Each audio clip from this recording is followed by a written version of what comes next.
এই সিরিজে আলোচিত হবে পৃথিবীর বুকে শ্রেষ্ঠতম মানুষ রাসূলুল্লাহ মুহাম্মদ সাল্লাল্লাহু আলাইহি ওয়াসাল্লামের জীবন কথা। বিসমিল্লাহির রহমানির রহিম। ইন্নাল হামদালিল্লাহি ওয়াসসালাতু ওয়াসসালামু আলা রাসূলিল্লাহি ওয়া আলা আলিহি ওয়াসহাবিহি ওয়াসাল্লামা তাসলিমান কাসীরান মাজিদান ইলা ইয়াউমিদ্দিন, আম্মা বা'দ। আমরা যদি আল্লাহ রাসূল সাল্লাল্লাহু আলাইহি ওয়াসাল্লামের জীবনকে বুঝতে চাই, তাহলে আল্লাহর রাসূলের আগমনের আগের সময়টা কেমন ছিল সেটা বোঝা জরুরি। কেননা আল্লাহ রাসূল সাল্লাল্লাহু আলাইহি ওয়াসাল্লাম ছিলেন হিদায়াতের আলো, আর ইসলাম ছাড়া সব কিছু হলো জাহেলিয়া, আর জাহেলিয়া মানে অন্ধকার।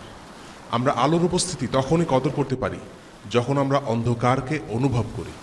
তাই রাসূলুল্লাহ সাল্লাল্লাহু আলাইহি ওয়াসাল্লামের সিরা জানার সময়ে তৎকালীন আরব ও বিশ্বের অবস্থা সম্পর্কে জানাটা জরুরি। সিরা সিরিজের তৃতীয় পর্বে আজ আমরা প্রাক ইসলামিক যুগের রাজনৈতিক অবস্থা এবং কিছু ঘটনা জানার চেষ্টা করব। আল্লাহ রাসূল সাল্লাল্লাহু আলাইহি ওয়াসাল্লামের একটি হাদিসে ইসলাম পূর্ববর্তী সময়টার সারাংশ পাওয়া যায়। রাসূলুল্লাহ সাল্লাল্লাহু আলাইহি ওয়াসাল্লাম বলেন, আমার রব আজকে আমাকে যা শিক্ষা দিয়েছেন তা থেকে তোমাদেরকে এমন বিষয়ে শিক্ষা দেওয়ার জন্য তিনি আমাকে আদেশ করেছেন যে বিষয় সম্পর্কে তোমরা জানো না। সেটা হলো, তিনি বলেছেন, আমি আমার বান্দাদের যে ধনসম্পদ দিয়েছি তা পুরোপুরি হালাল। আমি আমার সমস্ত বান্দাকে একনিষ্ঠ মুসলিম হিসেবে সৃষ্টি করেছি। এরপর তাদের কাছে শয়তান এসে তাদেরকে দিন থেকে বিচ্যুত করে দেয়। যে সমস্ত জিনিস আমি তাদের জন্য বৈধ করেছিলাম সেগুলোকে সে হারাম করে দেয়। উপরন্তু সে তাদেরকে আমার সাথে এমন বিষয় শিরক করার জন্য নির্দেশ দেয় যে বিষয়ে আমি কোনো প্রমাণ পাঠাইনি। আল্লাহ তাআলা পৃথিবীবাসীদের প্রতি দৃষ্টি দিলেন, আরব অনারব সকলকে প্রচণ্ড অপছন্দ করলেন, শুধু আহলে কিতাবের কিছু লোককে ছাড়া। এই অংশটা বিশেষভাবে আবার খেয়াল করুন। আল্লাহ তাআলা পৃথিবীবাসীদের প্রতি দৃষ্টি দিলেন, আরব অনারব সকলকে প্রচণ্ড অপছন্দ করলেন, শুধু আহলে কিতাবের কিছু লোককে ছাড়া। সময়টা ছিল পৃথিবীর ইতিহাসে অন্ধকারতম সময়ের একটি, যখন মানুষের মাঝে হুদা বা পথ নির্দেশ নেই। তাওহীদ ছিল দুষ্প্রাপ্য। অল্প কিছু মানুষই এক আল্লাহর ইবাদত করত। মানুষের বিশ্বাসে শিরক রীতিমতো সিংহাসন গেড়ে বসেছে। আরবের মুশরিকরা মাটি দিয়ে মূর্তি বানাতো আর সেসবের পূজা করত, আর বলতো এই মূর্তিগুলো তাদের আল্লাহর নিকটবর্তী করে দেবে। অর্থহীন বিশ্বাস আর আচার সর্বস্বতা ছিল আরবের পৌত্তলিকদের ধর্ম। সমগ্র আরবে কয়েকটা ধর্ম প্রভাবশালী ছিল। তার মধ্যে ইহুদিরা ছিল এমন এক জাতি যারা মুখে অনেক ধর্মীয় বিধিবিধানের কথা বললেও তাদের অন্তরে ধর্মের কোনো প্রভাব ছিল না। তাদের ধর্ম পালন ছিল নাম সর্বস্ব। নিজেদের সুবিধা মতো তারা ধর্ম পালন করত, অন্তরে তাকওয়ার ছাপ ছিল না। ইহুদি ধর্মীয় নেতারা ছিল নীতিহীন, দুর্নীতিপরায়ণ। রোমান সাম্রাজ্যের প্রভাবে তারা সত্যিকারের দিন থেকে দূরে সরে এসে নানা রকম কুসংস্কারে বিশ্বাস করতে শুরু করে। আল্লাহ ও নবীদের ব্যাপারে তারা আপত্তিকর ও ভ্রান্ত ধারণায় বিশ্বাসী ছিল। এর কারণ হলো, তারা যতটা না তাওরাতের অনুসরণ করত, তার থেকে বেশি তাদের রাবীদের লেখা তালমুদের অনুসরণ করত। অপরদিকে খ্রিস্টানরা ছিল খোদ ঈসা আলাইহিসসালামের উপর বিভ্রান্ত। তাদের মধ্যে ছিল অনেকগুলো ফিরকা। ঈসা আলাইহিসসালামকে কেউ কেউ মনে করত আল্লাহ, কেউ মনে করত আল্লাহর পুত্র। খ্রিস্টান যাজকদের নবীর সমপর্যায়ে মনে করা হতো। পৌত্তলিকরা মনে করত মূর্তি হলো আল্লাহ ও তাদের মাঝের মাধ্যম। আর খ্রিস্টানরা বিশ্বাস করতে শুরু করল তাদের ধর্মযাজকরা আল্লাহ ও তাদের মধ্যে মাধ্যম। তারা ঈসা আলাইহিসসালামের উপর ঐশ্বরিক গুণাবলী আরোপ করে, আর এভাবে তাদের তাওহীদ নষ্ট হয়ে যায় এবং তাদের বিশ্বাস শিরক দ্বারা দূষিত হয়ে যায়। তবে হাতে গোনা কিছু অল্প খ্রিস্টান ছিল যারা ছিল তাওহীদে বিশ্বাসী। আরও ছিল ইরানের মাজুসি। তারা উপাসনা করত আগুনের। তারা দুই খোদায় বিশ্বাস করত, ভালো বা কল্যাণের খোদা এবং খারাপ বা মন্দের খোদা। ভারত এবং মধ্য এশিয়ায় হিন্দু ও বৌদ্ধরা মূর্তি পূজা করত। অর্থাৎ শুধু আরব নয়, সমগ্র বিশ্ব ছিল শিরকের অন্ধকারে নিমজ্জিত। আর এই অন্ধকারের ঘনঘটায় আল্লাহ রাসূল সাল্লাল্লাহু আলাইহি ওয়াসাল্লাম এলেন আলো হয়ে। রাজনৈতিক অবস্থার কথা বলতে গেলে তৎকালীন বিশ্বের সবচেয়ে শক্তিশালী রাজনৈতিক শক্তি ছিল দুটি: পূর্ব রোমান বা বিজেন্টিন সাম্রাজ্য ও পারস্য সাম্রাজ্য। বলা যেতে পারে এই দুটি ছিল সে যুগের পরাশক্তি বা সুপার পাওয়ার। পূর্ব রোমান সাম্রাজ্যের রাজধানী ছিল কনস্ট্যান্টিনোপল বা বর্তমানের ইস্তাম্বুল। তাদের অধীনে ছিল তুরস্ক, গ্রিস, জর্ডান, মিশর, ইটালি, সিরিয়া এই দেশগুলো। পারস্যের রাজধানী ছিল টেসিফান, বর্তমানে বাগদাদের কাছাকাছি। তাদের অধীনে ছিল Iraq, Iran, Bahrain, Kuwait, Oman, আরব আমিরাত ইত্যাদি। তবে তাদের সীমারেখা কখনোই স্থির ছিল না। কখনো তাদের সাম্রাজ্য নতুন অঞ্চল দখল করত, কখনো অন্য কোনো শক্তি তাদের অঞ্চল দখল করে ছিনিয়ে নিত। এই দুটো সাম্রাজ্যের মধ্যে যুদ্ধ চলে আসছিল দীর্ঘ সময় ধরে। কখনো পারস্য ছিল এগিয়ে, কখনো রোমানরা এগিয়ে। শাম অঞ্চল, বর্তমানে জর্ডান, সিরিয়া, লেবানন ও ফিলিস্তিন ছিল তাদের বিরোধের অন্যতম একটি ক্ষেত্র। আর আরব ছিল অনেকগুলো গোত্রে বিভক্ত। আরবরা তখন এতটাই বর্বর ছিল যে রোমান বা পারস্য কেউই আরব বেদুইনদের দখল করে তাদের শাসন করার ব্যাপারে আগ্রহ দেখায়নি। আরবদের কিছু গোত্র ছিল স্বাধীন, আর কিছু গোত্র পার্শ্ববর্তী রোমান বা পারস্য সাম্রাজ্যের ভেসেল স্টেট বা আজ্ঞাবহ শক্তি হিসেবে কাজ করত। আর আরবদের মাঝে সবচেয়ে সম্মানিত ও শক্তিশালী ছিল কোরাইশরা। রাসূলুল্লাহ সাল্লাল্লাহু আলাইহি ওয়াসাল্লাম তার জীবদ্দশাতেই এই দুই সাম্রাজ্যকে রাজনৈতিকভাবে চ্যালেঞ্জ করেছিলেন। মুতা ও তাবুক, এই দুটো যুদ্ধ ছিল রোমানদের সাথে। পারসিকদের সাথে যদিও আল্লাহ রাসূল সাল্লাল্লাহু আলাইহি ওয়াসাল্লামের সময়ে কোনো সামরিক সংঘাত হয়নি, তাদের সাথে যুদ্ধের সূচনা হয়েছিল খোলাফায়ে রাশিদিনের সময়ে। এই দুটো শক্তি ইসলামের ইতিহাসে বিশেষ গুরুত্বপূর্ণ, কারণ এই দুই পরাশক্তির সাথে মুসলিমরা ব্যাপকভাবে যুদ্ধে লিপ্ত হয়েছিল আল্লাহ রাসূল সাল্লাল্লাহু আলাইহি ওয়াসাল্লামের ওফাতের ঠিক পরপরই। এখন জানা যাক আরব কারা, কোথা থেকে আরব জাতির উদ্ভব হল। জাতিগতভাবে আরবদের তিন ভাগে ভাগ করা যায়। প্রথমত, আল আরব আল বাঈদা বা প্রাচীন আরব।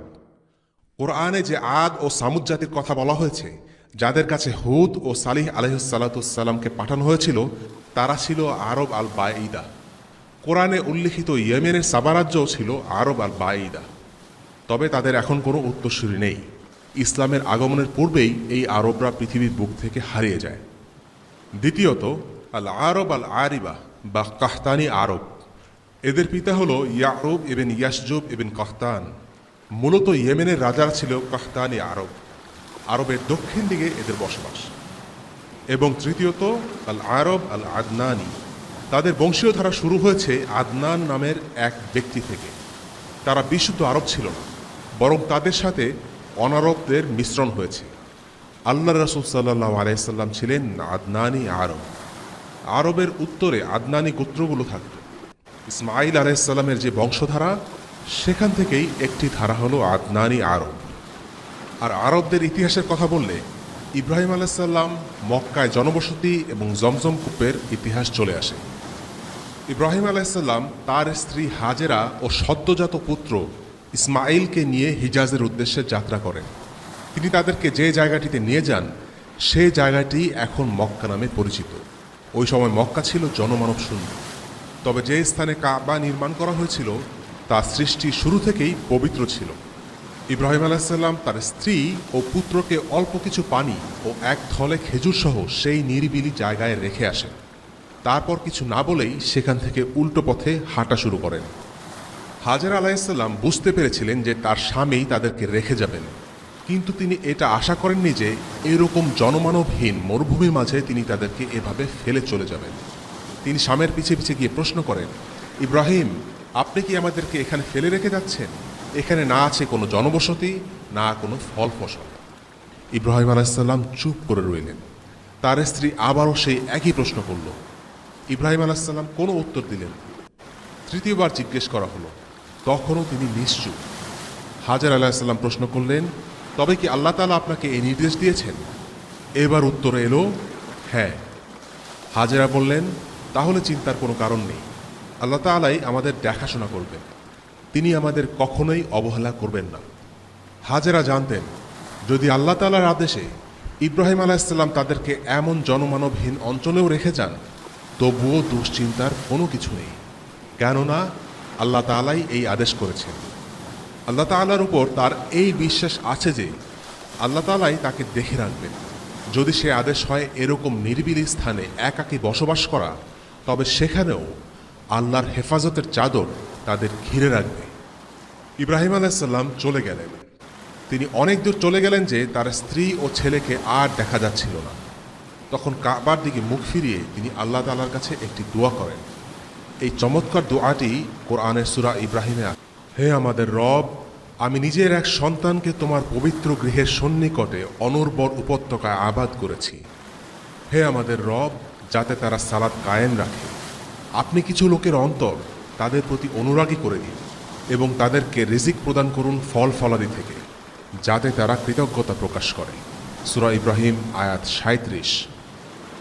মাসলোস হায়ারার্কি অফ নিডস নামে একটি থিওরি বা তত্ত্ব আছে, যেখানে মানুষের বিভিন্ন চাহিদাকে একটি পিরামিড আকারে দেখানো হয়েছে। এই পিরামিডের সবচেয়ে নিচের স্তরে আছে মানুষের শারীরবৃত্তীয় চাহিদা অথবা ফিজিওলজিক্যাল নিডস। অর্থাৎ এই তত্ত্ব অনুসারে শারীরিক চাহিদা, যেমন খাদ্য গ্রহণ, মানব জাতির জন্য সবচেয়ে গুরুত্বপূর্ণ চাহিদা। গুরুত্বের দিক থেকে এর পরে আছে যথাক্রমে সামাজিক চাহিদা, আধ্যাত্মিক চাহিদা এবং পিরামিডের চূড়ায় আছে আত্মোপলব্ধি, নিজের সম্ভাবনা ও প্রতিভাকে আবিষ্কার করে তা বিকশিত করতে ধাবিত হওয়া বা সেলফ অ্যাকচুয়ালাইজেশন।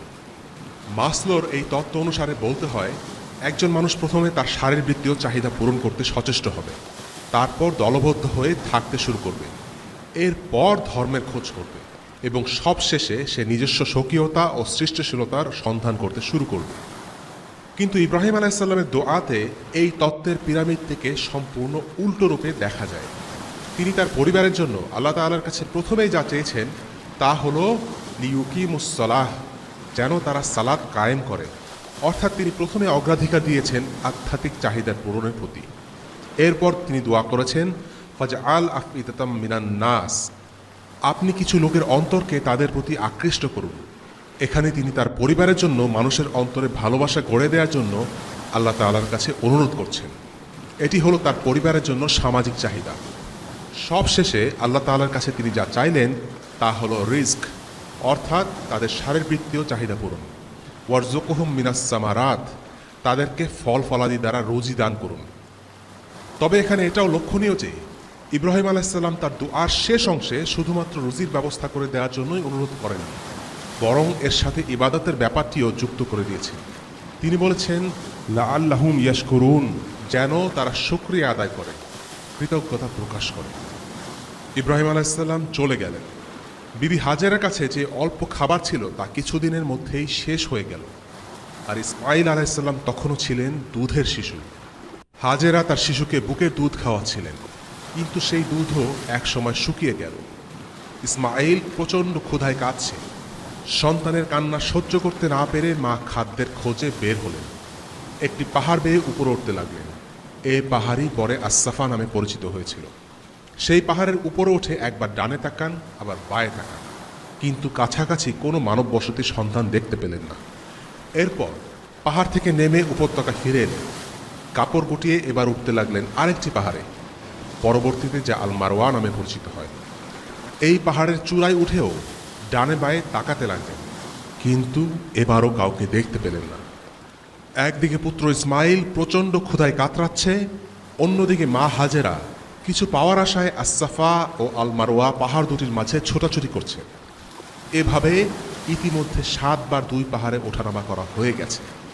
7ম বার তিনি যখন পাহাড়ের চূড়ায় উঠলেন, তখন একটি আওয়াজ শুনতে পেলেন। আওয়াজটি কোথা থেকে এসেছে তা বোঝার জন্য আশেপাশে তাকাতে লাগলেন।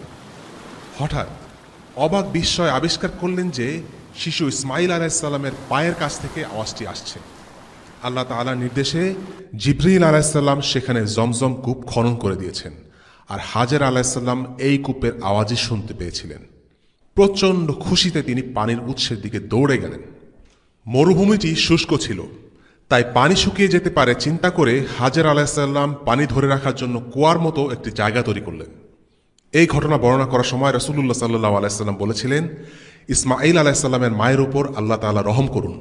তিনি যদি এভাবেই তা ফেলে রাখতেন তাহলে সেখান থেকে নদী প্রবাহিত হয়ে যেত। অর্থাৎ তিনি কুয়া বানিয়ে যদি পানি ধরে না রাখতেন তাহলে তা থেকে একটি নদী প্রবাহিত হতো। চোখের সামনে ক্ষুধায় কাতর পুত্রের কষ্ট ও কান্না দেখে নিশ্চয়ই হাজেরা অনেক কষ্ট পাচ্ছিলেন। তার বুক ভেঙে গিয়েছিল, হয়তোবা তিনি কাঁদছিলেনও। কিন্তু তিনি ছিলেন একজন মুমিনা ও মুত্তাকি বান্দা। আল্লাহ আজ্জা ওয়া জাল তাকে পরীক্ষা করছিলেন। আল্লাহ তাআলা তার জন্য এক মহাপুরস্কার ঠিক করে রেখেছিলেন, কিন্তু হাজেরা তা জানতেন না। তাই তিনি নিশ্চয়ই প্রচণ্ড কষ্টের মাঝে ছিলেন। বিবি হাজেরার এই ঘটনা বর্ণনা করার সময় রাসূলুল্লাহ সাল্লাল্লাহু আলাইহি ওয়াসাল্লাম বলেছিলেন, আর এ কারণেই আমরা হজের সময় সাফা মারওয়া ওঠানামা করি, অর্থাৎ আজ পর্যন্ত আমরা হাজেরার পদাঙ্ক অনুসরণ করে এসেছি। হাজেরা যদি জানতেন যে এমন এক সময় আসবে যখন সারা বিশ্বের লক্ষ লক্ষ মুসলিম তার পদাঙ্ক অনুসরণ করবে, তাহলে তিনি মুখে এক চিলতে হাসি নিয়েই সাফা মারওয়া ওঠানামা করতেন। তবে এই ঘটনা থেকে আমাদের অনেক কিছু শেখার আছে। মাঝে মাঝে আল্লাহ আমাদেরকে বিশেষ কিছু পরিস্থিতির মধ্যে ফেলে পরীক্ষা নেন, কিন্তু আমরা জানি না আল্লাহ তাআলা আমাদের জন্য কি ঠিক করে রেখেছেন। কোনো কঠিন পরিস্থিতির মুখোমুখি হলে আমাদের মনে রাখতে হবে যে হাজেরাও এক সময় কষ্টকর পরিস্থিতির মধ্যে দিয়ে গিয়েছিলেন, আর সেই মুহূর্তে আল্লাহ তাআলার উপর তার অগাধ বিশ্বাসের কারণে তাকে দেয়া হয়েছে এক অসাধারণ প্রতিদান। জমজম কূপ সৃষ্টি হলো, মরুভূমিতে পানির অভাব দূর হলো, আর স্বাভাবিকভাবেই শুরু হলো প্রাণের সমাগম। পাখিরা কূপের চারপাশে উড়তে লাগলো।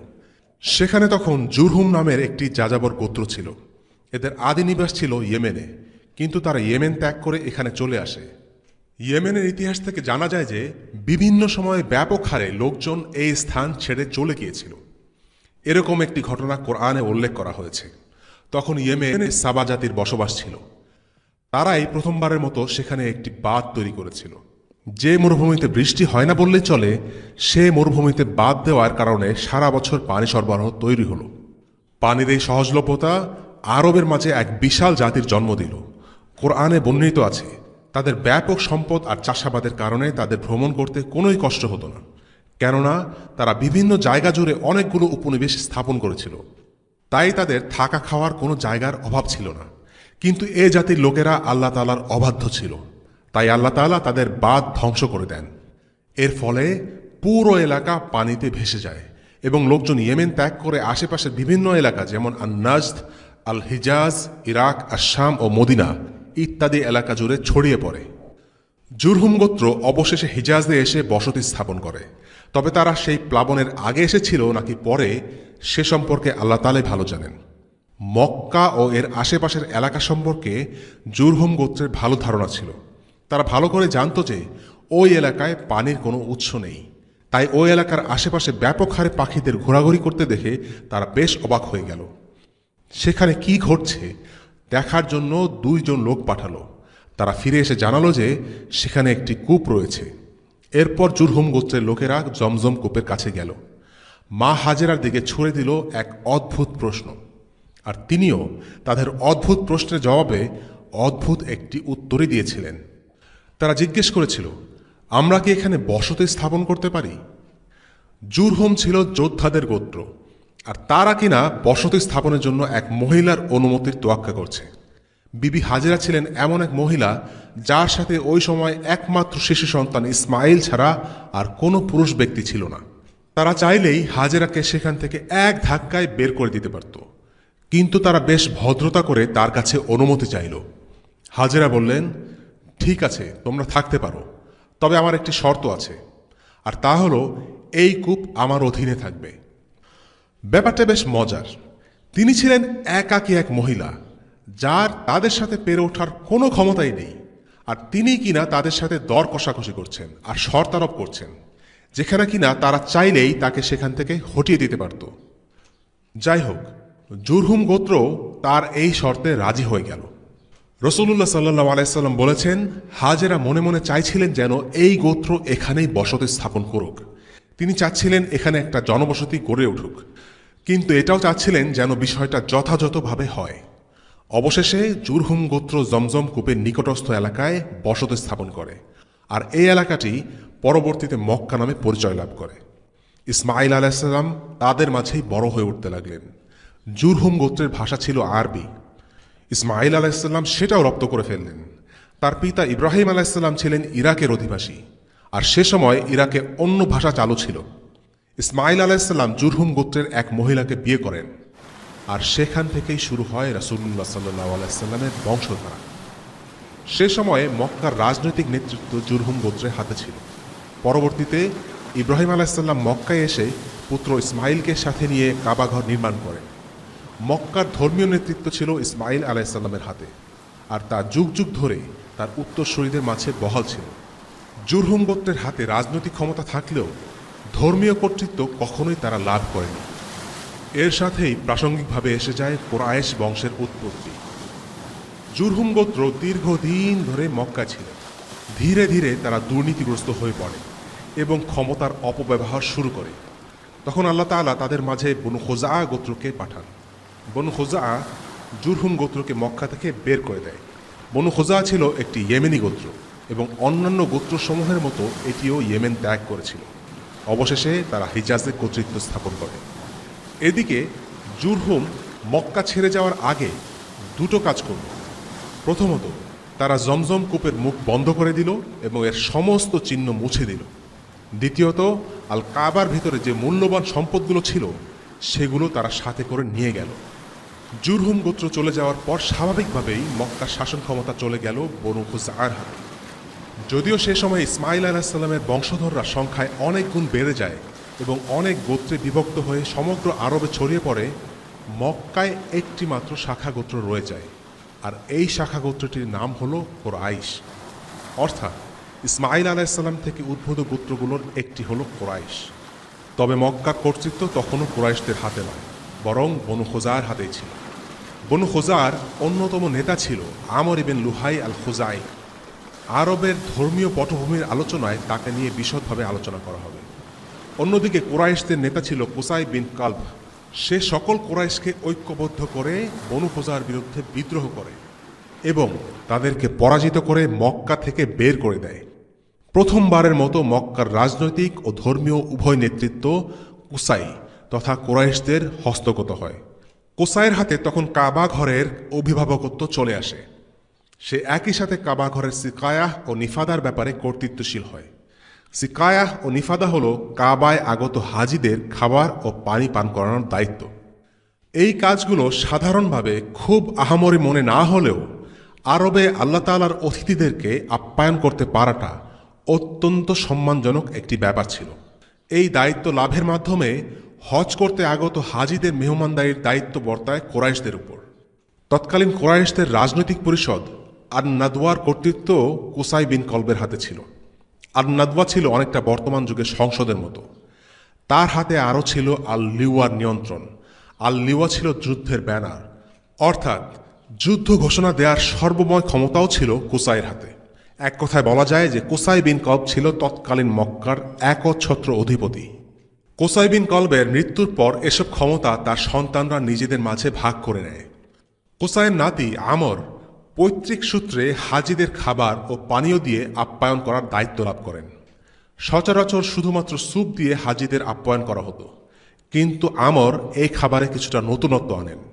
তিনি রুটি ছিঁড়ে স্যুপের মধ্যে ভেজানোর ব্যবস্থা করেছিলেন, ফলে খাবারটির স্বাদ আরও বেড়ে গিয়েছিল। কোনো কিছু ভেঙে গুঁড়া করার পদ্ধতিকে আরবিতে হাসম বলা হয়, আর এই হাসম থেকেই তখন আমরকে হাসিম নামে ডাকা হতো। তিনি ছিলেন রাসূলুল্লাহ সাল্লাল্লাহু আলাইহি ওয়াসাল্লামের প্রপিতামহ। হাসিম বিয়ে করেছিলেন মদিনার এক মহিলাকে। এরপর তিনি ব্যবসার উদ্দেশ্যে ফিলিস্তিনে যান এবং সেখানেই মৃত্যুবরণ করেন। গাজাতে তাকে দাফন করা হয়। এর মধ্যে তার স্ত্রী গর্ভবতী হয়ে পড়ে এবং পরবর্তীতে তিনি এক পুত্র সন্তানের জন্ম দেন। পুত্রের নাম রাখা হয়েছিল সাইবা। সাইবা মানে হল বৃদ্ধ লোক। ছোট শিশুর এরূপ অদ্ভুত নামকরণের কারণ হল জন্ম থেকেই তার মাথার কিছু চুল ধূসর ছিল। স্বামীর মৃত্যুর পর সাইবার মা মদিনাতে পিতামাতার কাছেই থেকে গিয়েছিলেন, তাই সাইবার ছোটবেলা কেটেছিল মদিনায়, তার নানা বাড়িতে। একদিন আল মুত্তালিব নামক এক ব্যক্তি মদিনায় আসলেন। তিনি ছিলেন হাশিমের ভাই। ভাতিজা সাইবাকে মক্কায় নিয়ে যাওয়ার উদ্দেশ্যে তিনি মদিনায় এসেছিলেন। তখন সাইবার বয়স ছিল প্রায় 8 বছর। প্রথমে তার মা ছেলেকে ছাড়তে চাচ্ছিলেন, কিন্তু আল মুত্তালিব তাকে বোঝালেন যে সে কুরাইশের সবচেয়ে সম্ভ্রান্ত পরিবারের অন্যতম উত্তরাধিকারী এবং তার উচিত তার নিজ বংশ ও পরিবারের নিকটে ফিরে যাওয়া এবং সেখানে দায়িত্বসমূহ বুঝে নেওয়া। এ কথা শুনে সাইবার মা রাজি হন। এরপর আল মুত্তালিব সাইবাকে নিয়ে মক্কায় ফিরে যান।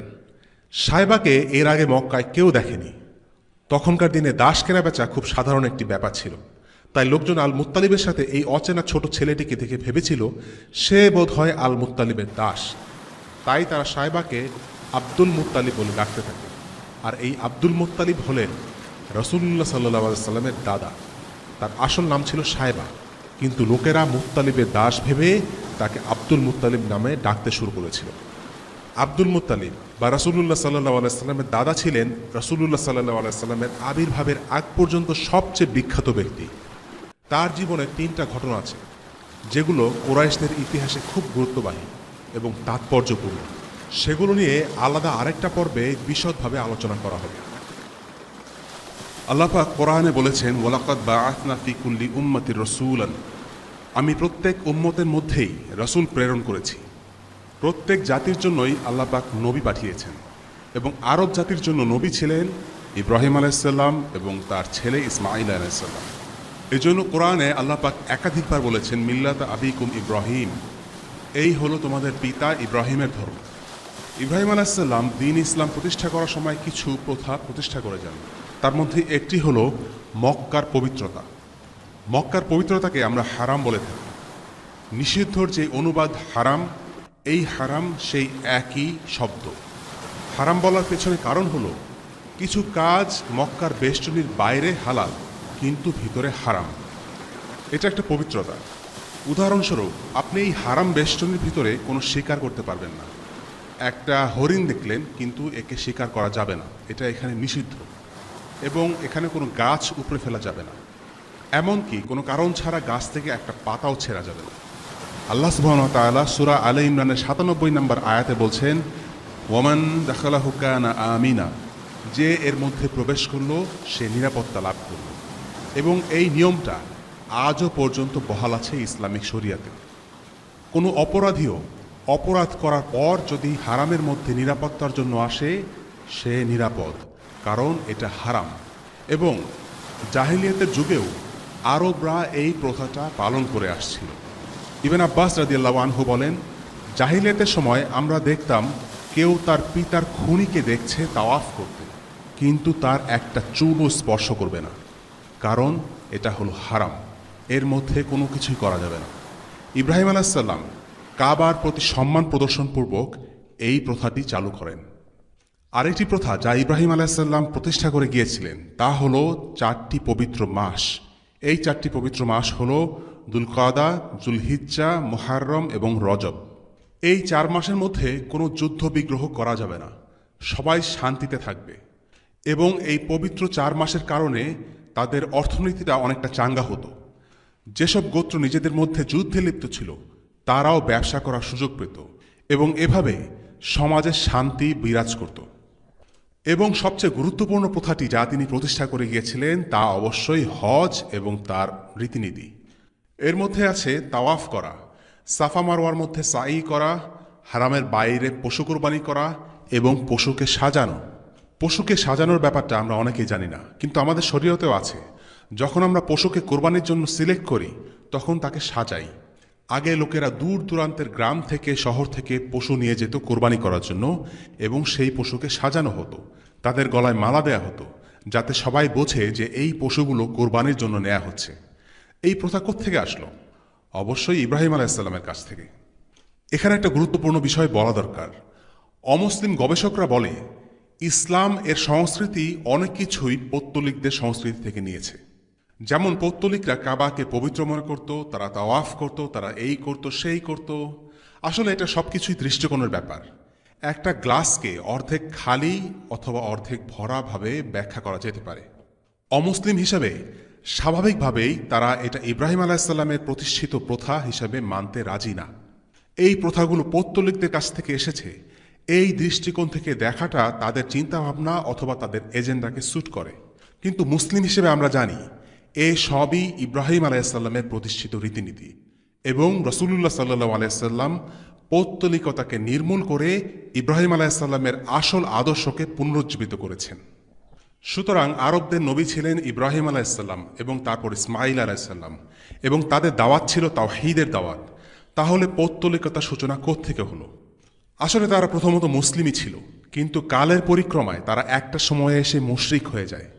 রাসূলুল্লাহ সাল্লাল্লাহু আলাইহি সাল্লামের আমলে আরবে মূলত 3টি ধর্মের প্রচলন ছিল: পৌত্তলিকতা, ইহুদি এবং খ্রিস্ট ধর্ম।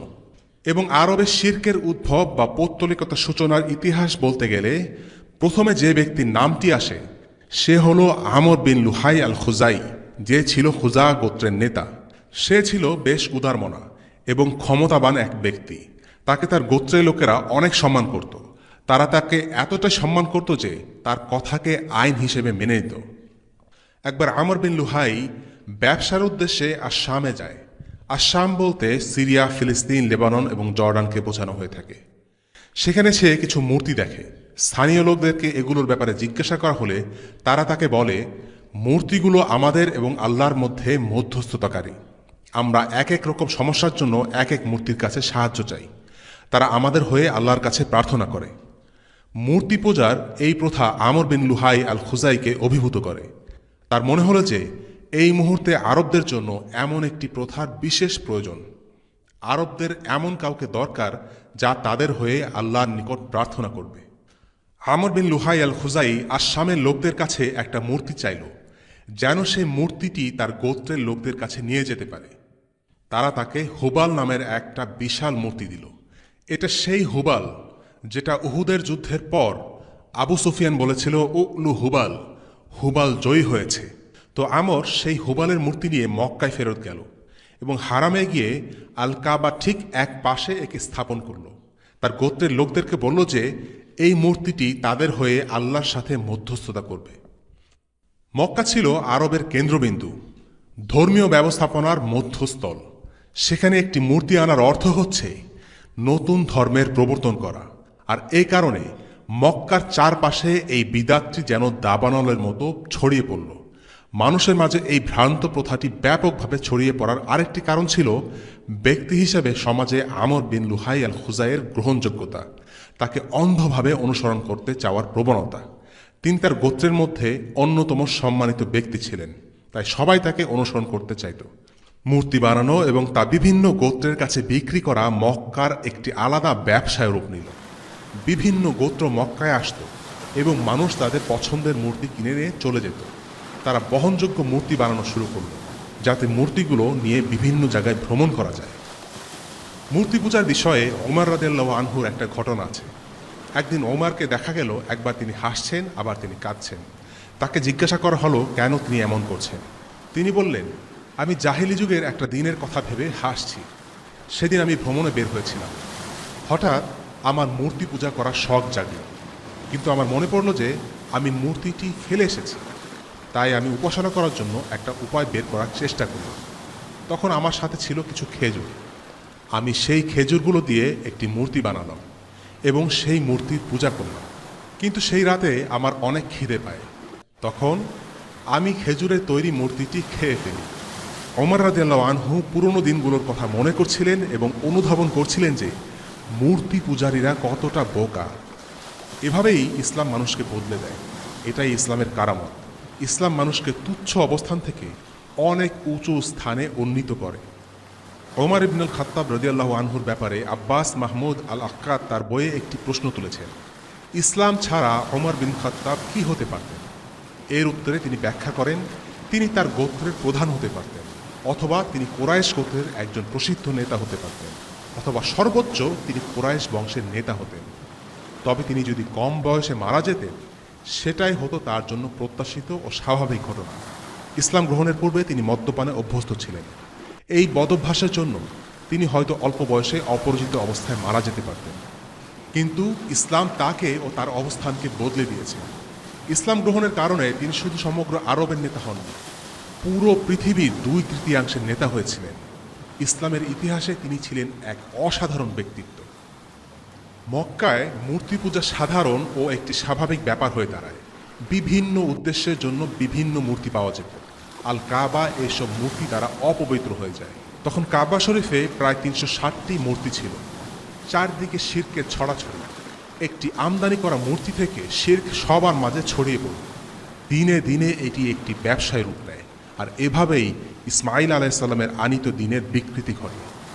রাসূলুল্লাহ সাল্লাল্লাহু আলাইহি সাল্লাম বলেছেন, আমি জাহান্নামে আমর বিন লুহাই আল খুজাইকে নারী ভুঁড়ি ছ্যাঁচড়াতে চলতে দেখেছি, কারণ সেই আরবে সর্বপ্রথম মূর্তি পূজার প্রচলন করেছিল। এবং স্বাভাবিকভাবেই একটা প্রশ্ন এসে যায়, কিভাবে মাত্র এক ব্যক্তির হাত দিয়ে আরবে শিরক প্রবেশ করল? কয়েকটা পয়েন্ট। 1. সংকীর্ণ মানসিকতা। কুরাইশ নেতা আমর ইবনে লুহাই মূর্তি পূজা শিখেছিলেন আমালেকা জাতির কাছে। ইংরেজিতে একে অ্যামেলকাইটস বলা হয়ে থাকে। আমালেকা জাতি ছিল প্রচণ্ড শক্তিশালী। তারা ছিল সে সময়ের তথাকথিত সভ্যতার ধারক বাহক। তাদের নিজস্ব সাহিত্য আর কালচার ছিল, ছিল রাজনৈতিক ও সামরিক প্রতিপত্তি, আর্কিটেকচার এবং ঐতিহ্য। বলা হতো তারা ছিল অপরাজেয়। অন্যদিকে আরবরা তেমন কিছুই ছিল না। মুসলিম ঐতিহাসিক ইবনে খালদুন বলেছিলেন, দুর্বল জাতি সবল জাতির অনুসরণ করে। আমর ইবনে লুহাইয়ের তাই হয়েছিল। সে আমালেকা জাতির শ্রেষ্ঠত্ব বিশ্বাস করত, আর তাই তাদের বিশ্বাস ও সভ্যতা দেখে সে মুগ্ধ হয়ে যায় এবং তাদের অনুসরণ করা শুরু করে। এমনটা আমরা দেখি এই যুগে কিছু মুসলিমদের মাঝে, যারা পশ্চিমা সভ্যতার অন্ধ অনুসরণ করে। পশ্চিমা সভ্যতার মাঝে তারা যা কিছু দেখে তাই সাদরে গ্রহণ করে এবং ভালো বলে বিশ্বাস করে। বস্তুত এটা একটা সংকীর্ণ মানসিকতা।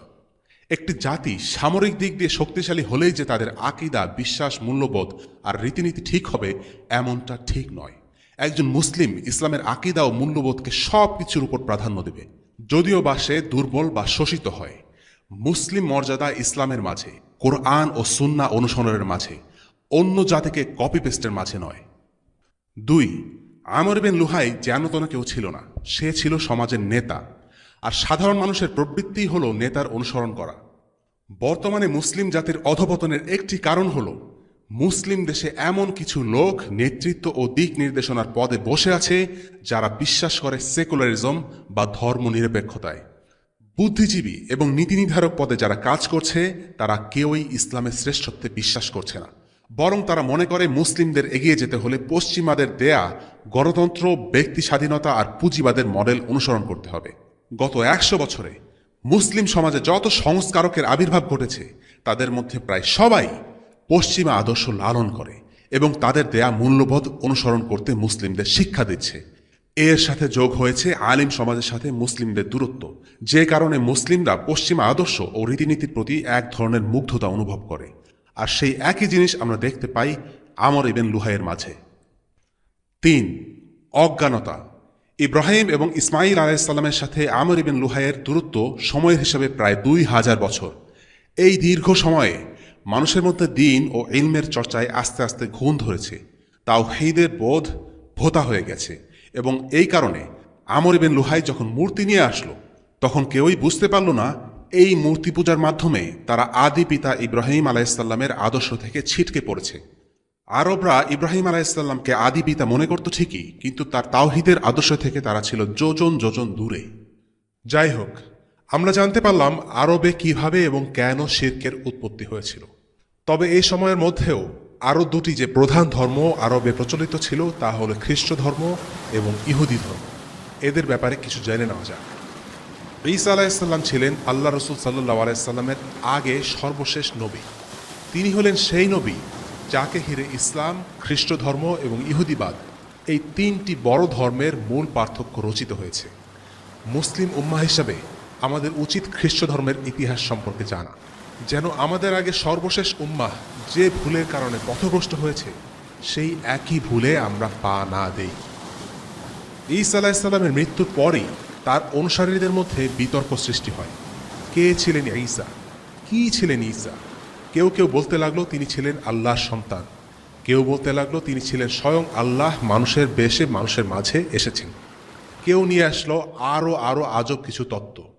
আর হ্যাঁ, কিছু লোক ছিল সত্যের ওপর, তারা বলল তিনি ছিলেন আল্লাহর রসূল। অনেকগুলো দল আর উপদল তৈরি হলো ঈসা আলাইহিসসালামকে নিয়ে।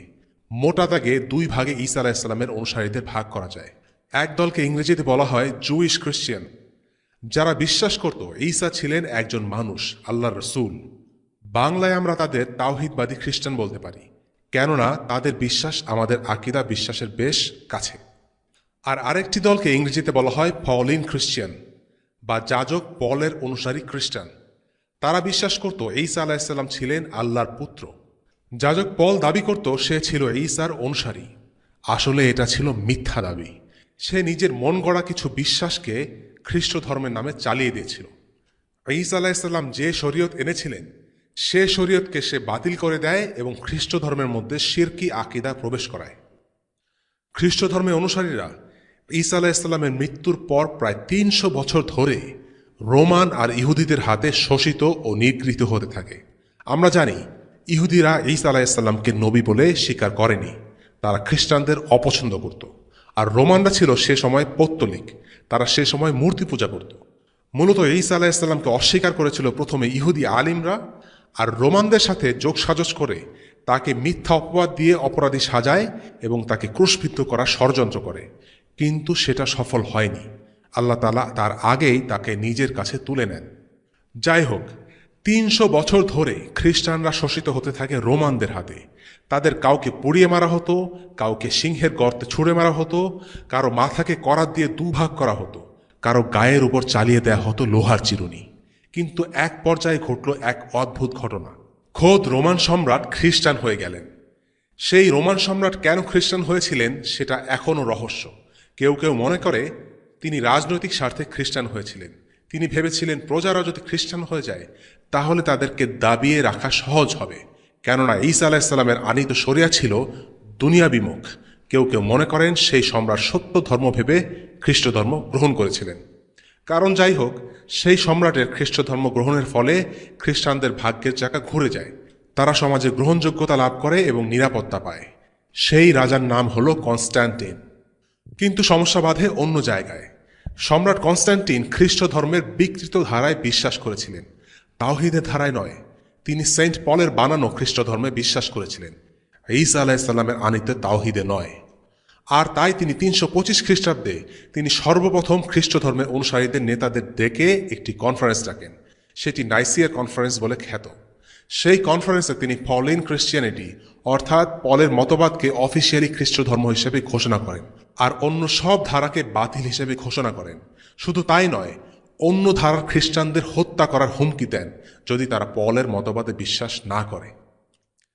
এই ঘোষণার পর অন্য ধারার খ্রিস্টানরা পালাতে শুরু করে। তাওহীদবাদী খ্রিস্টানদের ধারা নিষিদ্ধ ঘোষিত হয়। এতদিন ধরে খ্রিস্টানরা অন্য ধর্মের হাতে শোষিত হতো।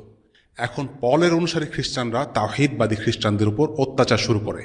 অত্যাচার থেকে বাঁচতে কেউ কেউ পালায় ইথিওপিয়া, কেউ কেউ ইরানে, কেউ কেউ ইয়েমেনে, কেউ কেউ আরবে। এভাবে পলের মতবাদ প্রতিষ্ঠিত হয় আর তাওহীদবাদীদের সংখ্যা কমে যেতে থাকে। বর্তমানে খ্রিস্ট ধর্মের যত দল উপদল আছে সেগুলোর সবগুলোই সেন্ট পলের বাতিল মতবাদ থেকে উদ্ভূত। সত্যিকারের তাওহীদবাদী খ্রিস্টান অল্প কিছু বেঁচে ছিল রাসূলুল্লাহ সাল্লাল্লাহু আলাইহি সাল্লামের আগমনের সময় পর্যন্ত। তার মধ্যে একজন হলেন সাহাবী সালমান আল ফারিস রাদিয়াল্লাহু আনহু, যার ঘটনাটা খুবই ইন্টারেস্টিং, যা পরবর্তীতে আমরা আলোচনা করব। এ তো গেল খ্রিস্ট ধর্মের উৎপত্তির হিসাব নিকাশ। আর আরবে কিভাবে খ্রিস্ট ধর্ম এলো তা জেনে নেওয়া যাক। ঈসা আলাইহিস সালামের পর পর্যায়ক্রমে খ্রিস্ট ধর্মের বিভিন্ন শাখা প্রশাখার সৃষ্টি হয় এবং ধীরে ধীরে অনেক অনুসারী ধর্মচ্যুত হয়। খুব কম সংখ্যক লোকই ছিল অবশিষ্ট যারা সত্যিকার অর্থে এই ধর্মের প্রকৃত অনুসরণ করত। পরবর্তীতে তারাই পুনরায় খ্রিস্ট ধর্ম পুনরুজ্জীবিত করতে সক্ষম হয়। ঈসা আলাইহিস সালামের ধর্মের মূল বক্তব্য ছিল বিশুদ্ধ তাওহীদ। সেই অনুসারীদের মধ্যেই একজন একবার ইয়েমেনে যান এবং সেখানে নাজরান নামের এক এলাকায় খ্রিস্ট ধর্ম প্রচার করা শুরু করেন। সেখানে অনেক গোপনে এবং ধীরে ধীরে খ্রিস্ট ধর্ম প্রচারের কাজ চলে আসছিল। ততদিনে গাব্বান আসআদ মারা যান, আর ইয়েমেনের রাজা ছিল তার ছেলে জু নওয়াস। নতুন এই ধর্মের কথা তার কানে গেলে সে এটিকে নিষিদ্ধ ঘোষণা করে এবং এর অনুসারীদের ক্রোশবিদ্ধ করে হত্যা করে। সহিহ মুসলিমে এই সংক্রান্ত একটি কাহিনী বর্ণিত আছে। গল্পটি এক রাজা ও এক কম বয়সী ছেলেকে নিয়ে। অনেক আলিম গল্পটিকে রাজা জু নওয়াস এবং ইয়েমেনের তাওহীদবাদী খ্রিস্টানদের ঘটনা হিসেবে বর্ণনা করে থাকে। ঘটনাটি এমন: এক রাজা ছিল, সে জাদুবিদ্যা চর্চা করত এবং তার উপদেষ্টাও ছিল জাদুকর। কালের পরিক্রমায় এক সময় জাদুকর বার্ধক্যে উপনীত হয়। সে রাজাকে বলে, আমার তো সময় শেষ হয়ে আসছে, আমি যে কোনো মুহূর্তে মারা যেতে পারি, তাই আমি একজনকে এই জাদুবিদ্যা শিখিয়ে যেতে চাই, যেন আমি মারা যাওয়ার পর সে আমার অভাব পূরণ করতে পারে। তারা জাদুকরের উত্তরসূরির সন্ধান করতে থাকে। অতঃপর তারা এক বালককে সেই জাদুকরের ছাত্র হিসেবে মনোনীত করে। ছেলেটি খুব সকালে তার বাড়ি থেকে জাদুকরের কাছে জাদুবিদ্যা শিখতে যেত এবং রাতে নিজের বাড়ি ফিরে যেত।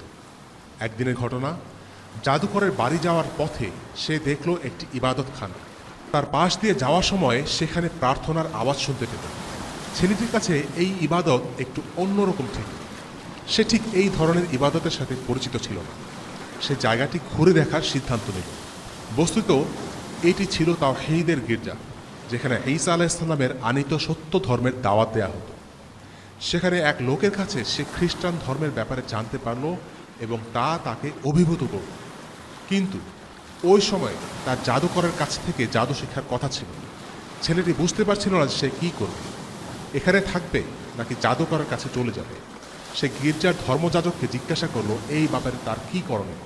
সেই ধর্মযাজক তাকে প্রতিদিন সকালে তার কাছে এসে শিক্ষা গ্রহণের পরামর্শ দিল এবং তারপর জাদুকরের কাছে যেতে বলল।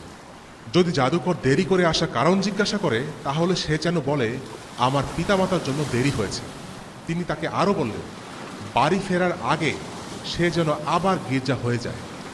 যদি তার পিতামাতা বাড়িতে দেরি করে ফেরার কারণ জানতে চায় তাহলে সে যেন বলে যে জাদুকর তাকে দেরি করিয়ে দিয়েছে। এভাবেই সেই অল্প বয়স্ক ছেলেটির দিন কাটতে লাগল। সে জাদুকরের কাছে যাওয়ার আগে এবং বাড়ি ফেরার পথে গির্জা থেকে দীক্ষা নিয়ে যায়। একদিন একটি ঘটনা ঘটল। এক ভয়ানক জন্তু বাজারে ঢুকে পড়ল এবং বাজারে বিশৃঙ্খলার সৃষ্টি করল। কেউ জন্তুটিকে থামাতে পারছিল না। তখন ছেলেটি বলল, হে আল্লাহ, আমি আজকে জানতে চাই যে ধর্মযাজক এবং জাদুকর এই দুইজনের মধ্যে কে সঠিক পথের উপর আছে। হে আল্লাহ, আমাকে সঠিক পথ দেখিয়ে দাও। সবাই জন্তুটিকে হত্যা করার চেষ্টা করল, কিন্তু কেউ সফল হলো না। সে একটি পাথর হাতে নিয়ে বলল, হে আল্লাহ, যদি গির্জার ধর্মযাজক সত্য পথের উপর থাকে তাহলে এই পাথর দ্বারা জন্তুটিকে মেরে ফেলো। সে সেই জন্তুর দিকে পাথরটি ছুঁড়ে মারল এবং জন্তুটি সাথে সাথে মারা গেল। ধর্মযাজকের কাছে গিয়ে ছেলেটি সব কিছু খুলে বলল। সব কিছু শুনে তিনি বললেন, তুমি আজকে অনেক উঁচু পর্যায়ে উন্নীত হতে পেরেছ। এখন তোমাকে কঠিন পরীক্ষার সম্মুখীন হতে হবে। প্রকৃতপক্ষে আল্লাহ তাআলা পরীক্ষা ছাড়া কেউ উঁচু মর্যাদার অধিকারী হতে পারে না। আল্লাহ তাআলা এই পৃথিবীতে পরীক্ষা করার জন্য মানুষদেরকে পাঠিয়েছেন, আর সবাইকে তার নিজ নিজ যোগ্যতা অনুসারে পরীক্ষা করা হবে। রাসূলুল্লাহ সাল্লাল্লাহু আলাইহি ওয়াসাল্লাম বলেছেন, সবচেয়ে কঠিন পরীক্ষার সম্মুখীন হন নবীগণ। এরপর পর্যায়ক্রমে যোগ্যতা অনুসারে সবার পরীক্ষা নেওয়া হয়। ধর্মযাজক বালকটিকে বলেছিল যে সে কঠিন পরীক্ষার সম্মুখীন হবে শীঘ্রই। তিনি আরও বললেন যে যখন পরীক্ষার সময় আসবে তখন তুমি আমার নাম কারো কাছে প্রকাশ করে দিও না। তিনি ভয় পেয়ে নিজের নাম প্রকাশ করতে চাননি, ব্যাপারটা এমন না। যেহেতু তার দাওয়ার পুরো কার্যক্রমটাই গোপনে পরিচালিত হচ্ছিল, তাই তিনি সাবধানতাবশত এমনটি করেছেন। অন্যদিকে রাজার একজন অন্ধ উপদেষ্টাও ছিল। তিনি এই বালকের কাছে আরোগ্য লাভের উদ্দেশ্যে গেলেন। এই বালক ততদিনে সবার কাছে বেশ পরিচিতি লাভ করেছিল এবং সবাই তার কাছে বিভিন্ন সাহায্যের জন্য আসত। যখন রাজার উপদেষ্টা বালকের কাছে গেল, সে বলল, আমি নই, বরং আল্লাহ তাআলাই আপনাকে সুস্থ করে তুলতে পারবেন। অতঃপর সে আল্লাহর সাহায্যে লোকটির অন্ধত্ব দূর করে দিল। সুস্থ হওয়ার পর লোকটি রাজার কাছে গেল। রাজা তাকে জিজ্ঞেস করল, কে তোমাকে সুস্থ করে তুলল? লোকটি বলল, আল্লাহ। তখন রাজা বলল, কি, আমি ছাড়া তোমার কি আরো কোনো রব আছে? লোকটি উত্তর দিল, হ্যাঁ আছে, আল্লাহ আমার রব এবং আপনারও। এরপর রাজা এই বন্ধুকে অনেক অত্যাচার করল, যাতে সে ওই ব্যক্তির নাম প্রকাশ করে যে এই শিক্ষা দিয়েছে। অনেক অত্যাচারের পর লোকটি ছেলেটির নাম প্রকাশ করতে বাধ্য হলো। তারপর ছেলেটিকে গ্রেপ্তার করে আনা হলো। তাকেও অনেক নির্যাতন করা হলো। সে অত্যাচার সহ্য করতে না পেরে শিক্ষকের নাম বলে দিতে বাধ্য হলো। এরপর ধরে আনা হলো বালকের দীক্ষাগুরু সেই ধর্মযাজককে। তাকে তার ধর্ম ত্যাগ করতে বলা হলো, কিন্তু তিনি রাজি হলেন না। এরপর তারা একটি করাত এনে তার মাথার উপর রাখল আর তাকে কেটে দুভাগ করে ফেলল, কিন্তু তবুও তিনি দিন ত্যাগ করতে রাজি হননি। অদম্য সাহসিকতার এক অদ্ভুত দৃষ্টান্ত। বাকি থাকলো সেই ছেলেটি। রাজা ছেলেটিকে পাহাড়ের উপর থেকে ছুঁড়ে ফেলে দেওয়ার আদেশ করল। ছেলেটি আল্লাহর কাছে দোয়া করল, হে আল্লাহ, তুমি যেভাবে ভালো মনে করো সেভাবে আমাকে ওদের হাত থেকে রক্ষা করো। সে পুরোপুরিভাবে আল্লাহর উপর ভরসা করল। তারা ছেলেটিকে নিয়ে পাহাড়ের উপরে গেল।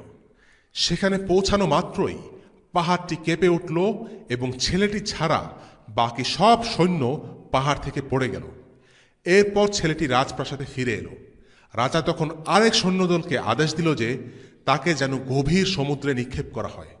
তারা নৌকা করে সমুদ্রে গেল এবং পুনরায় একই দোয়া করল, হে আল্লাহ, তুমি যেভাবে ভালো মনে করো সেভাবে আমাকে ওদের হাত থেকে রক্ষা করো। হঠাৎ মাঝপথে নৌকাটি উল্টে গেল এবং সেই বালক ছাড়া সবাই ডুবে মারা গেল। অতঃপর সে আবার রাজার কাছে ফিরে গেল। পুনরায় রাজা ছেলেটিকে মারতে চাইল এবং সে আরও এক সৈন্যদল নিয়োগ দিল। ছেলেটি রাজাকে বলল, আপনি আমাকে ততক্ষণ পর্যন্ত মারতে পারবেন না যতক্ষণ না পর্যন্ত আপনি আমার কথা মতো কাজ করেন। রাজা প্রশ্ন করল, কি সেই কাজ? তখন বালকটি বলল, আপনি আমাকে রশি দিয়ে একটি গাছের সাথে বেঁধে সেখানে সবাইকে জড়ো করেন। তারপর আপনি আপনার তীর নিয়ে বলবেন, বিসমিল্লাহ, এই বালকের রবের নামে। এই কাজ করলে আপনি আমাকে মেরে ফেলতে পারবেন। অর্থাৎ ছেলেটি নিজেই রাজাকে বলে দিল কিভাবে তাকে মেরে ফেলতে হবে। ফিদাই বা আত্মোৎসর্গমূলক হামলা বা অভিযানের বৈধতার পক্ষে বিভিন্ন দলিলের মধ্যে এই ঘটনাটি প্রমাণ হিসেবে উত্থাপন করা হয়। এটাকে অনেকে আত্মঘাতী হামলা হিসেবে বলে থাকেন। ফিদাই অভিযানের গ্রহণযোগ্যতার প্রমাণে এটি একটি দলিল। আল্লাহ তাআলার খাতিরে নিজের জীবন উৎসর্গ করা নিঃসন্দেহে একটি বৈধ কাজ। তবে কখন এবং কোথায় এই কাজটি করা যাবে সে ব্যাপারে অবশ্যই কিছু বিধিনিষেধ আছে। কারণ এই ঘটনায় দেখা যাচ্ছে ছেলেটি রাজাকে বলে দিচ্ছিল কিভাবে তাকে মেরে ফেলা সম্ভব। ছেলেটি এই কাজ করেছে একটি মহৎ উদ্দেশ্যে।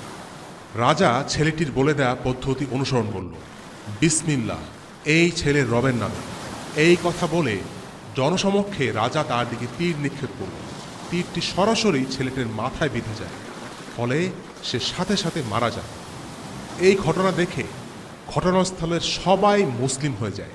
ছেলেটি নিজের জীবন বিসর্জন দিল যেন অন্যরা বাঁচতে পারে। আর বেঁচে থাকার অর্থ তো একমাত্র ইসলামের মধ্যেই নিহিত। যে জীবনে ইসলাম নেই সেই জীবনের কোনো মূল্য নেই। নিজের মৃত্যুর মাধ্যমে সে একদল মানুষকে ইসলামের দিকে আহ্বান করে গেল। অতঃপর রাজার উপদেষ্টারা তাকে বলল, হায় হায়, আপনি যা আশঙ্কা করেছিলেন তাই ঘটল। ছেলেটিকে রাজা মেরে ফেলতে চেয়েছিল যেন তার দিন মানুষের মধ্যে ছড়িয়ে পড়তে না পারে।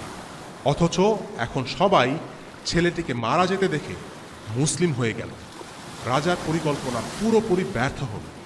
রেগে গিয়ে রাজা জু নওয়াজ একটি বড় গর্ত খোঁড়ার জন্য সৈন্যদের আদেশ দেয়। তারপর সেই গর্তে কাঠ রেখে আগুন জ্বালিয়ে দেওয়া হয়। লোকদেরকে বলা হলো তাদের নতুন ধর্ম পরিত্যাগ করতে। যারা অস্বীকৃতি জানালো তাদের সবাইকে একে একে ধরে এই আগুনে পুড়িয়ে মারা হলো। অনেক মানুষকে সেই জ্বলন্ত আগুনে সেদিন জীবন্ত পুড়িয়ে মারা হয়েছিল। এরা আল্লাহর প্রতি বিশ্বাসকে দৃঢ়ভাবে ধারণ করেছিল। তারা পিছু হটেনি, ছাড়ও দেয়নি। গল্পের শেষটা অসাধারণ। রাসূলুল্লাহ সাল্লাল্লাহু আলাইহি ওয়াসাল্লাম বলেন, একজন মহিলা আগুনের দিকে এগিয়ে যাচ্ছিল। তার কোলে ছিল তার বাচ্চা।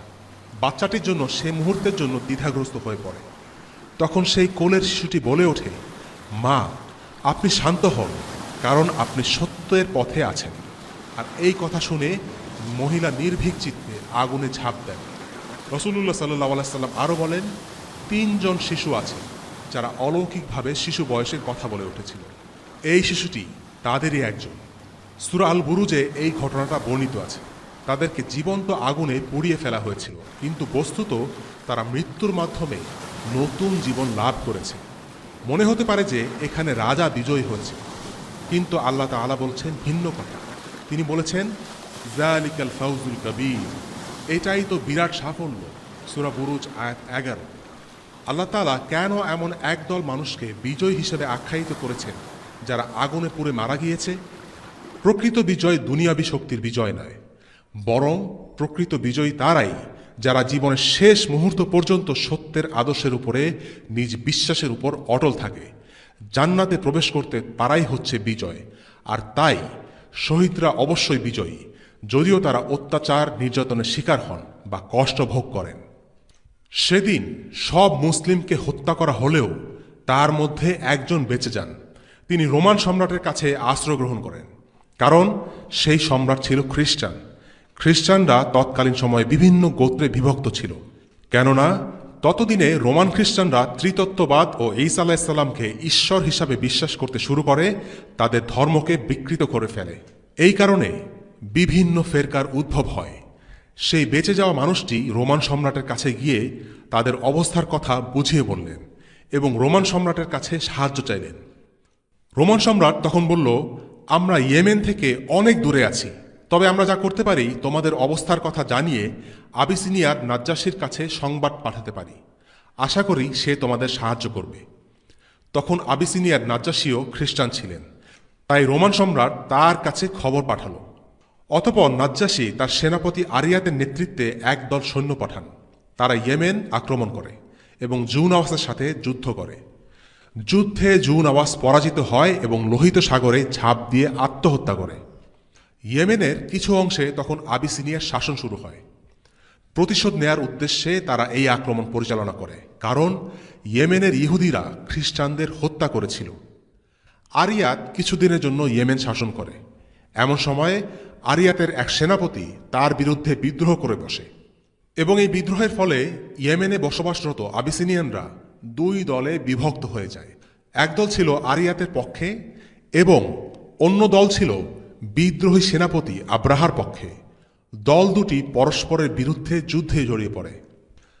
আরিয়াত আব্রাহাকে বলে, আমরা যদি দুই দল মিলে যুদ্ধ করি তাহলে ইয়েমেনের লোকেরা আমাদের হাত থেকে ইয়েমেন ছিনিয়ে নেবে। কেমন হয় যদি আমরা শুধু দুইজন একে অপরের বিরুদ্ধে যুদ্ধ করি? আব্রাহা রাজি হয়, কিন্তু সে একটি চক্রান্ত করে। সে গোপনে তার কয়েকজন দেহরক্ষীর সাথে আরিয়াতের বিরুদ্ধে চক্রান্ত করল যে যদি তারা আব্রাহাকে হারতে দেখে তবে তারা যেন তাকে সাহায্য করার জন্য এগিয়ে আসে।